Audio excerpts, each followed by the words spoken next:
नमस्कार, मैं हूं कुमार प्रमोद और बहुत स्वागत है आपका हमारे खास कार्यक्रम आमने सामने में। हमारे सामने मौजूद हैं भारत सरकार के ग्रामीण विकास राज्य मंत्री और राष्ट्रीय लोक समता पार्टी के अध्यक्ष उपेंद्र कुशवाहा जी। सबसे पहले स्वागत है आपका हमारे कार्यक्रम में उपेंद्र जी।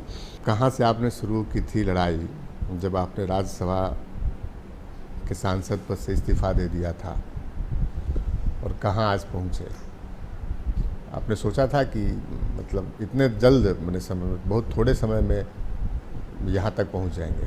देखिए, शुरुआत निश्चित रूप से आपने कहा कि कहाँ से की थी हमने।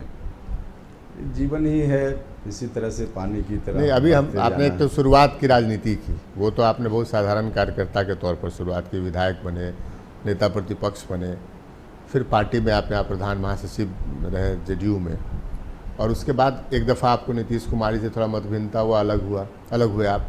दूसरी दफ़ा जब आपने कार्यकर्ताओं की बात उठाई राजगीर में मंच से, और उसके बाद आपको पार्टी में जिस तरीके की स्थिति का सामना करना पड़ा, और जब आपने संघर्ष शुरू किया था तो आपको लगा था कि पार्टी को तुरंत इतने कम समय में इस मुकाम पर ले आएंगे? मुझको पूरा भरोसा था इस बात का, क्योंकि हमारे साथ जो लोग काम कर रहे थे काफ़ी डिवोटी लोग थे और जिनकी प्रतिबद्धता थी, कमिटमेंट जिनका था एक इशू के प्रति, तो वैसे लोग हमारे साथ थे। और हमको इसलिए भी उनके ऊपर, उनकी क्षमता के ऊपर भरोसा था क्योंकि सब लोग वही थे जिन लोगों ने समता पार्टी के संघर्ष के दौरान उस पार्टी को अपना खून पसीना देकर बनाने का काम किया था। तो हमको मालूम था कि जिनके अंदर इस तरह का जज्बा है विपरीत परिस्थिति में काम करने का, और फिर मकसद वही पुराना है जिस मकसद को लेकर समता पार्टी का निर्माण हमने किया था। मकसद पूरा करने की जवाबदेही जिनके ऊपर थी वे लोग भटक गए, लेकिन हमारे साथी जो उस मकसद की ओर बढ़ना चाहते हैं वैसे लोग हमारे साथ हैं। नहीं, एक बार आपने प्रयोग किया था, एक बार आप नीतीश कुमार से अलग हुए थे, इससे पहले उस समय आपने एक प्रयोग किया था, उसमें भी आपने एक पार्टी बनाई थी और चुनाव भी लड़ा था, वो सफल नहीं हुआ, और इस दफ़ा आपने प्रयोग किया तो ये सफलता हाथ में लगी आपको, और आपका तो स्ट्राइक रेट सबसे बेहतर रहा बिहार में, 3 की 3 सीट आप जीत गए। तो ये जो चेंज आया, ये इसकी उम्मीद थी क्या? नहीं, देखिए, थोड़ा हम बता दें कि उस समय भी कोई असफल हुए थे, हम इस बात को नहीं मानते।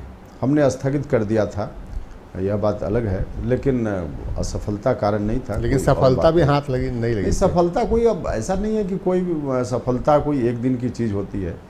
आदमी मेहनत करता है किसी भी काम के प्रति। हम इतना ही जानते हैं कि आदमी का इंटेंशन अच्छा हो, इरादा पक्का हो, नेक हो और मजबूती से काम करने का जज्बा हो, तो फिर सफलता पर गौर नहीं करना चाहिए, आदमी को काम करते जाना चाहिए। और हमने उसी तरह से पहले भी शुरुआत की थी, लेकिन कुछ कारण हुए जिसके चलते स्थगित करना पड़ा। फिर से हम उस रास्ते पर आए और फिर हम आगे बढ़े जो अभी आपके सामने है। लेकिन नीतीश जी ने आपको खड़ा किया, नीतीश जी ने आपको एक तरह से, आप नीतीश जी की खोज माने जाते थे एक दौर में, और अब नीतीश जी के ही जड़ में मट्ठा डालने में लगे हुए हैं आप। साफ देखिए, नीतीश जी थोड़ा सा बिहार के भाषा में कहें तो। नहीं, ऐसा नहीं है। हम यूँ कहें कि जैसे कि उनके बारे में कहा जाता है कि यूज एंड थ्रो करते हैं नीतीश कुमार जी। जब किसी चीज़ की उपयोगिता लगती है, उनको दिखती है तो यूज करते हैं, और फिर जब लगता है कि कोई उपयोग इसका वर्तमान राजनीतिक स्थिति के लिए नहीं है, तो लोगों का कहना है कि use and throw Nitish Kumar करते हैं। लेकिन मैं जिस निष्कर्ष पर पहुंचा हूं नीतीश जी से काम करते हुए, Nitish Kumar use and throw नहीं करते, Nitish Kumar ji use and crush करते हैं। अब किसी चीज़ का उपयोग कर लो और उसके बाद इस लायक भी न छोड़ो कि कहीं और काम में आ जाए, इस लायक भी नहीं छोड़ती, इतना क्रश कर दो कि आगे कहीं किसी काम का न रहे। तो हमारे साथ भी इस तरह का प्रयास उन्होंने किया। यह बात ठीक है, मैं मानता हूँ शुरुआती दौर में परस्पर योगदान की बात थी, उनका है मेरे प्रति, उसको मैं ऐसा नहीं कहता, इनकार नहीं करता हूँ। लेकिन एक राजनीतिक मकसद था जिस मकसद में उनको लगा कि ऐसा करने से उनको फ़ायदा होगा। बाद में उनको लगा कि अब इसकी कोई उपयोगिता नहीं है तो क्रश कर दो। क्रश करने की बात जहाँ आने लगी तब मुझको लगा कि मुझको सचेत होना चाहिए, और फिर हम सचेत हुए। क्योंकि हमारा दायित्व तो कोई अपने प्रति नहीं, कोई इंटेंशन हमारा कभी राजनीति में यह नहीं रहा कि हमको कोई ऊंची चीज़ मिल जाए, ऊंची जगह मिल जाए, राजनीति में जिससे हम खुद अपना लाभ करते रहें, जिसके लिए हम राजनीति करते हैं उसकी चिंता हम छोड़ दें, भूल जाएं। अगर इस काम को करते हम तो नीतीश जी के यहाँ तब भी अच्छा थे, बाद में भी अच्छा रहते। लेकिन जब हमको मौका मिला, हमको लगा कि जिन लोगों के लिए हम राजनीति में आए हैं उनका ख्याल करना चाहिए, और जैसे ही मैंने उनके ख्याल की बात शुरू की वैसे ही उनको इतराज़ होने लगा, और वहीं से फिर बात बिगड़। आज आप नीतीश जी को कहाँ पाते हैं? बहुत दिन आप साथ में हैं, इसलिए हम नीतीश जी की जगह तो आज वहाँ हो गई है जहाँ व्यक्तिगत संबंध बड़ी चीज़ आदमी के लिए हुआ करती है। राजनीति से अलग हटकर अगर हम बात करें तो नीतीश कुमार जी जहाँ चले गए हैं, हम स्वप्न में भी ऐसा नहीं सोच सकते थे कि जिस नीतीश कुमार को कभी हमने नेता माना था, अब नीतीश कुमार वहाँ चले जाएंगे। अब कहाँ चले गए हैं उसके बारे में उनके बड़े भाई ने कह दिया है कि नीतीश कुमार हमारे पैर पर आकर लटक गया तो हम क्या करें। नहीं, सफाई आगे कि पैर नहीं कहा था। तो बिल्कुल उन्होंने कहा, देखिए वो लालू जी क्या बोलते हैं, कल क्या इनकार कर जाते हैं, वो अलग बात है, लेकिन क्या क्या उन्होंने कहा है बिहार की जनता, देश की जनता। अब तो आप लोग सीधे इलेक्ट्रॉनिक चैनल के माध्यम से लोगों को प्रमाण के साथ दिखाते हैं, इसलिए उसमें कहीं कोई बात नहीं है। खैर अलग बहस की बात हो सकती है, लेकिन नीतीश जी का स्थान तो वही हो गया है। और राजनीति के हिसाब से अगर कहें तो राष्ट्रीय लोक समता पार्टी के 3 सांसद और उनके 2 सांसद लड़ाए थे चुनाव 38 जगह और जीते 2। हमने 3 लड़ाया और 3 में 3 जीते। तो अब तो उनकी हैसियत यही है, राष्ट्रीय लोक समता पार्टी से भी छोटी पार्टी लोकसभा चुनाव के अनुसार उनकी पार्टी बन गई है। मतलब आप ये जानना चाहते हैं कि नीतीश कुमार से बड़ा लीडर उपेंद्र कुशवाहा? नहीं, बड़ा लीडर हम दावा नहीं करते कि हम बड़ा लीडर हैं, छोटा लीडर हैं, किसी से कंपेरिजन भी नहीं करते। लेकिन पार्टी की बात जहाँ तक है तो साफ स्पष्ट है कि 3 हमारे सांसद लोकसभा में हैं, उनके 2 हैं। नीतीश जी तो कहते हैं हमने सिद्धांतों की लड़ाई लड़ी ना, 2 रहे चाहे नहीं रहे, 1 भी नहीं रहे, लेकिन हमने सिद्धांतों की लड़ाई लड़ी। सिद्धांत की लड़ाई अगर नीतीश कुमार लड़ते होते, उस लड़ाई में शहीद भी हो जाते तो राजनीति की बात अलग है, मुझको खुशी होती। लेकिन लालू यादव जी के साथ समझौता करके कौन सा सिद्धांत उन्होंने देश को बंटने से बचाया उन्होंने। देश के सामने खतरा है, आप लोग की सरकार है वो। कहीं देश के सामने कोई खतरा नहीं है। देश के सामने खतरा होता तो नरेंद्र मोदी जी को इतना बहुमत नहीं देश के लोगों ने दिया होता। खतरा कहीं नहीं है देश के सामने में। नीतीश कुमार जी की जो खुद की राजनीति है, वो भी अहंकार भरी राजनीति, उसके समक्ष भले खतरा आ गया था। उनको लग रहा था कि अब मुख्यमंत्री हम हैं, नरेंद्र मोदी जी भारत के प्रधानमंत्री हैं, कभी हवाई अड्डा पर आएंगे तो गुलदस्ता लेकर उनके स्वागत में हमको खड़ा रहना पड़ेगा। अब इस स्थिति को कबूल नहीं करना चाहते थे और लालू जी के पैर में लटक कर रहना चाहते थे, तो इसलिए उन्होंने ऐसा किया है। बाकी कोई देश पर खतरा उतरा नहीं है। आप ये जो महागठबंधन बना है उनका, उससे आपको नहीं लगता है कि अब आप लोग के लिए भारी खतरा है? बिल्कुल नहीं है। कथित महागठबंधन से हम लोगों को कोई खतरा नहीं है।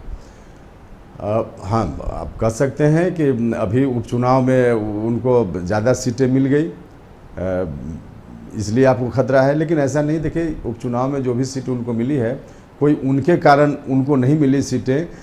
हमारी एनडीए की कुछ कमी रह गई रणनीति बनाने के संबंध में, जिसका फ़ायदा उनको मिल गया। चलिए हम एनडीए पर बात करेंगे। एनडीए पर तो ढेर सारी बात करनी है आपसे, लेकिन फिलहाल ब्रेक का समय चला। छोटे से ब्रेक के बाद हम तुरंत हाजिर होते हैं, कहीं जाइएगा मत।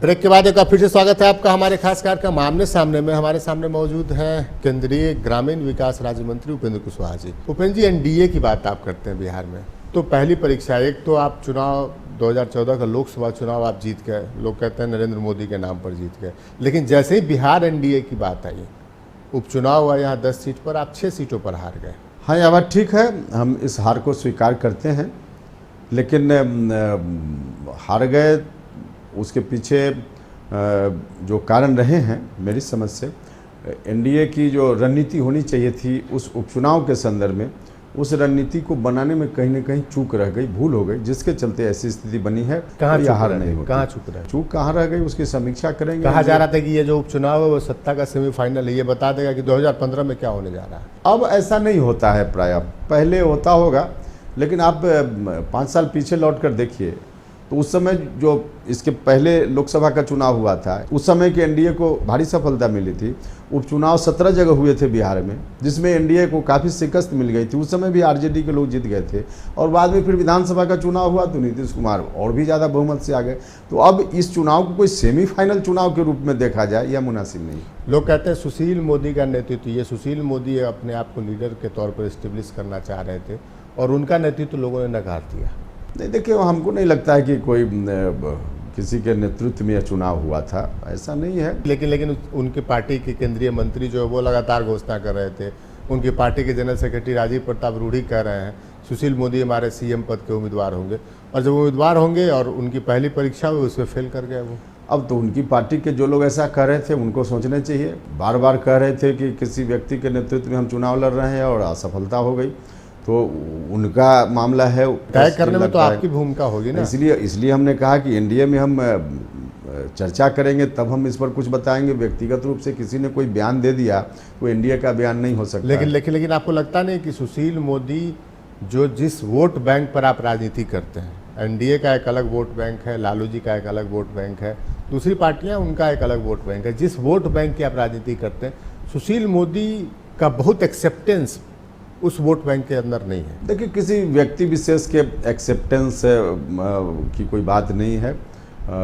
जब भी वैसी स्थिति आएगी तो एनडीए मिलकर तय करेगा अगले चुनाव के लिए। मतलब एक बात तो पहले और आती है ना कि किस पार्टी का नेता होना चाहिए। 3 पार्टियों की पार्टी। हाँ, तो उसमें देखिए, एनडीए में 3 पार्टी बिहार में है, तीनों मिलकर सोचेगी कि क्या करना उचित होगा। अगर इसमें फैसला हो गया कि नेता घोषित करना है तब होगा कि किस पार्टी का होना चाहिए। पार्टी का हो गया तब फिर उस पार्टी से बाकी पार्टियों से राय करके होगा कि उस व्यक्ति कौन हो। नेता स्टेज की बात नेता बीजेपी के अलावा दूसरी पार्टी का भी हो सकता है। नेता होगा या नहीं होगा चुनाव के पहले यह भी तय एनडीए के अंतर्गत होगा। नेता घोषित करना कई बार जरूरी होता है, कई बार नहीं जरूरी होता है। उस दौर की बात याद करा दें जिस दौर में आप साथ में थे, मतलब अलग तरीके से आप उसमें भी बीजेपी के साथ थे, कि बीजेपी के पास सीटें कम थी लेकिन बिहार में उसने नीतीश कुमार को नेता बना दिया, नेता घोषित कर दिया और नीतीश कुमार जी के नेतृत्व में चुनाव लड़े गए। ठीक है, 2 चुनाव या 3 चुनाव में असफलता मिली और उसके बाद फिर सफलता मिली, नीतीश कुमार सत्ता में काबिज हुए। तो ये स्थिति फिर से बन सकती है कि आप मैंने कि नेता एक्सेप्टेंस जिसका होना चाहिए वो नेता चुना जाइए। उसमें पब्लिक के हिसाब से चीज़ों को सोचना पड़ता है। तो फिर हम लोग बैठेंगे तो देखेंगे कि क्या इस बार के लिए बेटर होगा। जैसे कभी एनडीए ने फैसला लिया कि जिनकी ताकत अपेक्षाकृत कम थी, संख्या कम थी, उस पार्टी के किसी व्यक्ति को नेता एनडीए ने प्रोजेक्ट किया। आज कोई ऐसी परिस्थिति है कि नहीं है? अगर वैसी परिस्थिति होगी तो उस रूप में सोचा जाएगा। दूसरी पार्टी का नेता नहीं होगी तो फिर उस तरह दूसरी पार्टी का भी कोई नेता हो सकता है। अभी तो जब तक फैसला नहीं होता है तब तक हमने कहा कि नेता घोषित सारे नहीं रास्ते बिल्कुल कुछ भी हो सकता है, कुछ भी हो सकता है। ये तय नहीं है कि भाई बीजेपी का ही कोई नेता, अभी कुछ भी तय नहीं है कि बीजेपी का हो, आरएलएसपी का हो, एलजेपी का हो। एक हमने चीज देखा कि अभी जो उपचुनाव हुआ तो बीजेपी ने अपने तरीके से तय किया, कहा 9 सीट हम लड़ेंगे, 9 सीट पर लड़ गई। 1 सीट छोड़ दिया रामविलास जी की पार्टी के लिए और आपकी राष्ट्रीय लोक समता पार्टी कहीं रही ही नहीं। लोग कहते हैं इसका भी खामियाजा भुगतना पड़ा। तो एनडीए में हम बैठेंगे तो इस तरह की तमाम बातों पर हम विचार करेंगे ना। में कोई दो राय नहीं है कि इस तरह की स्थिति का चुनाव पर असर पड़ता ही है। ये बात जब आगे जब विधानसभा चुनाव की रणनीति बनेगी तो उस समय एनडीए के सामने रखेंगे इसका। हाँ बिल्कुल, इन तमाम चीज़ों पर चर्चा होगी एनडीए के अंतर्गत। किन किन कारणों से हमारी कमजोरी दिख गई अभी जो उपचुनाव हुए उसमें, उन कारणों को अब दूर करना है। बिहार में एक जात बहुत हम बात करते हैं हम लोग की जाति को तोड़ना है, जमात की ओर बढ़ना है, ढेर सारी बातें होती है, लेकिन आखिरी सच जो चुनाव में होता है उपेंद्र जी वो होती है जाति। देखा जाता है कि जातिगत आधार जो है वो वोटरों का जो आधार आपका है वो कितना मजबूत है। तो एनडीए में अगर आप देखें तो लगता है कि सबसे ज़्यादा आधार वाले नेता तो आप हैं।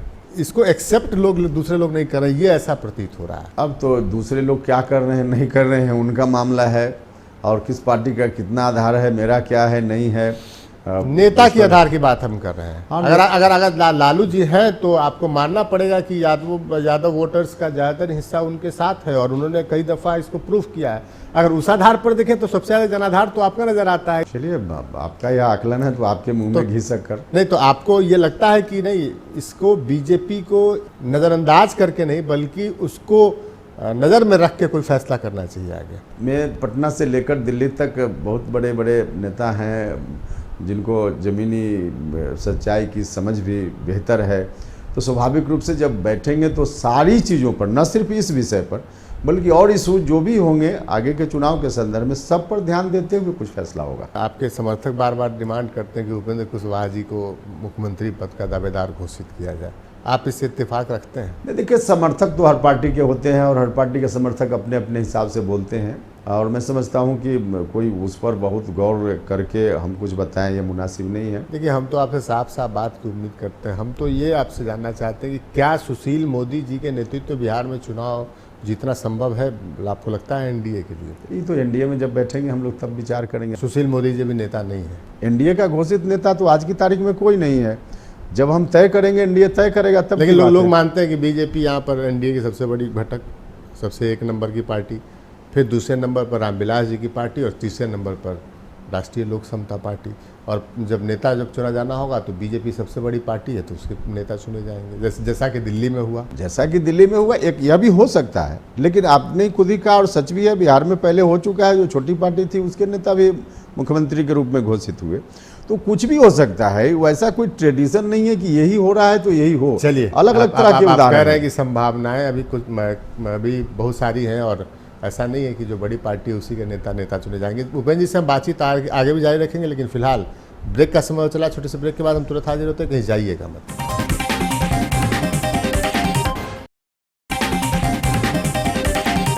ब्रेक के बाद एक बार फिर से स्वागत है आपका हमारे खास कार्यक्रम आमने सामने में। हमारे सामने मौजूद हैं भारत सरकार के मंत्री और राष्ट्रीय लोक समता पार्टी के अध्यक्ष उपेंद्र कुशवाहा जी।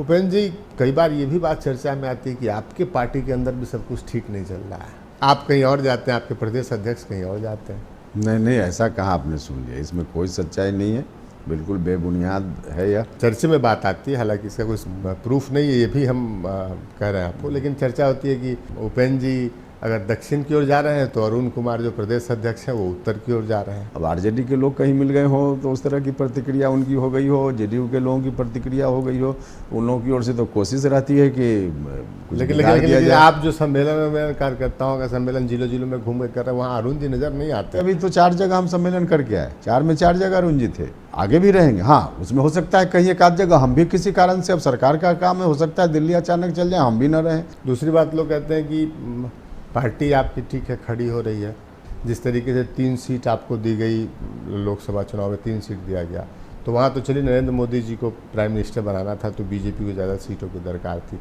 तो क्या संशय आपके कार्यकर्ताओं और जो आपके समर्थक हैं उनके मन में रहता है कि क्या इसी अनुपात में विधानसभा चुनाव में भी सीटें आपको मिलेंगी? हम इतना ही इसमें कहेंगे कि जो कुछ भी होगा बेहतर होगा, हमारी पार्टी की दृष्टि से भी बेहतर होगा, हमारे जो साथी हैं संघर्ष कर रहे हैं उनके हित के हिसाब से सम्मानजनक तरीके से आप चाहेंगे कि हमने कहा कि बिल्कुल लोगों के मन के अनुकूल होगा। बार बार ये कहा जा रहा है कि बिहार सरकार को पैसा देने में केंद्र सरकार, जब से मोदी जी की सरकार बनी, आपकी सरकार बनी है, वो आनाकानी कर रही है, पैसे में कटौती हो रहा है। आपने इंदिरा आवास में पैसा काट लिया, आपने मनरेगा में पैसा काट लिया और बिहार को बाजी भगने दिया जा रहा है। पूरे तौर पे यह बात गलत है। किस स्टेट को कितना पैसा इंदिरा आवास में दिया जाए, एक फार्मूला है। बिहार की सरकार, जो कुछ भी सरकार में बैठे हुए लोग बोल रहे हैं, इन लोगों को यह भी बताना चाहिए कि जितनी राशि पिछले वर्षों में इनको जितना पैसा दिया गया विभिन्न योजनाओं में, खास करके जो हमारे विभाग से संबंधित योजनाएं हैं, चाहे रूरल डेवलपमेंट का हो, ड्रिंकिंग वाटर सैनिटेशन का हो, उसमें कभी भी जितनी राशि मिली उसका उपयोग इन लोगों ने ठीक से नहीं किया, कभी नहीं किया। पिछले वर्ष इंदिरा आवास की चर्चा आप करते हैं, पिछले वर्ष जो पिछला वित्तीय वर्ष बीता 2013-14, इसमें जो टारगेट था इंदिरा आवास में 45% मुश्किल से पूरा कर पाए। पिछले 10 वर्षों का आंकड़ा ले लीजिए तो इनको 59 लाख के लगभग घर बनाने का टारगेट था 10 वर्षों का, जिसमें मात्र 41 लाख कुछ घर बना पाए। मतलब 17-18 लाख घर पिछले 10 वर्षों में इनके निकम्मेपन के कारण लोगों के नहीं बन पाए। एवरेज में जोड़ लीजिए तो हर वर्ष 1.5 लाख से ज़्यादा घर नहीं बना पाए, पैसा रहने के बावजूद नहीं कर पाए। अभी आप देख लीजिए, हमारी सरकार का, खासकर प्रधानमंत्री जी का बहुत जोर है स्वच्छता पर, जो गांव में आज भी हमारे आपके घर की महिलाएं सड़क किनारे शौच करने को जाती है, हम लोगों का सिर भी शर्म से झुक जाता है। यह जो कलंक जैसा एक विषय है, उससे मुक्ति के लिए हमारी सरकार पूरे तौर पे कृत संकल्पित है। इस योजना में पिछले वर्ष जो पैसा इनको दिया गया, खर्च नहीं कर पाए, नतीजा हुआ कि इस वर्ष एक नया पैसा एनबीए में नहीं ले पाए, क्योंकि पिछले वर्ष की राशि पड़ी हुई है। अब पिछले वर्ष की राशि का उपयोग नहीं करेगी बिहार सरकार, बिना यूटिलाइजेशन दिए हुए फिर आगे का पैसा मांगेगी, तो किसी भी राज्य को पैसा बैंक में रखने के लिए तो दिया नहीं जाता है। यूटिलाइज करें, जितना इनका हिस्सा बनता है उससे ज़्यादा हम वित्तीय वर्ष के अंत में पैसा इनको दे सकते हैं, लेकिन खर्च करके तो दिखाएं। नहीं, लेकिन मनरेगा की बात करें, हम सारा खर्च हो गया पैसा, और ये तो हमारे यहाँ बेरोजगारी सबसे ज़्यादा है, गरीबी सबसे ज़्यादा है। आपने मनरेगा का पैसा काट लिया, मनरेगा का पैसा देना बंद कर दिया। देखिए, मनरेगा में जो इनकी उपलब्धि है, 100 दिन कम से कम रोजगार देना है एक मजदूर को, जो एवरेज है इनका, मुश्किल से 6-7% मजदूरों को रोजगारी दे पाते। पैसा जो पिछले वर्ष भी मिला 7% उपयोग कहाँ कर पाए, उसका उपयोग तो पहले दिखाएं, निश्चित रूप से देंगे। अब तो बात है कि इंदिरा आवास का कोटा है, उसको 1/4 कर दिया गया, मनरेगा का पैसा रोक लिया गया। हम तो कह रहे हैं इंदिरा आवास में भी जितनी घर 100% पूरा करें वित्तीय वर्ष के अंत में, और पैसा हम इनको देंगे। लेकिन स्थिति तो यही है कि 1.5 लाख के लगभग प्रत्येक वर्ष इनका 10 वर्ष का आंकड़ा है कि इंदिरा आवास में पीछे रह गए, नहीं कर पाए। आप इस राज्य के प्रतिनिधि हैं, यहाँ के निवासी हैं आप, और केंद्रीय मंत्री हैं, तो आपको तो इसको दूर करके और पैसा बिहार में खर्च हो, इसकी कोशिश की जानी चाहिए। हम तो बोल रहे हैं कि पैसा खर्च करें वित्तीय वर्ष। दोषारोपण के बजाय हम दोषारोपण नहीं कर रहे हैं, जो सच है लोगों को बता रहे हैं। चलिए, पैसा देने के लिए तो हम तैयार हैं। हम भी उम्मीद करते हैं उपेंद्र जी कि आप बिहार के मंत्री हैं, तो बिहार के गरीबों पर आपकी खास नज़र रहेगी, और बिहार के गरीबों के लिए, सरकार के लिए नहीं, गरीबों के लिए पैसे की कमी नहीं होगी। आपका बहुत बहुत धन्यवाद, शुक्रिया हमारे कार्यक्रम में आए। तो ये थे उपेंद्र कुशवाहा जी हमारे कार्यक्रम आमने सामने में। अगले सप्ताह फिर से मिलेंगे किसी नए मेहमान के साथ, तब तक ले दीजिए हमें इजाज़त। नमस्कार।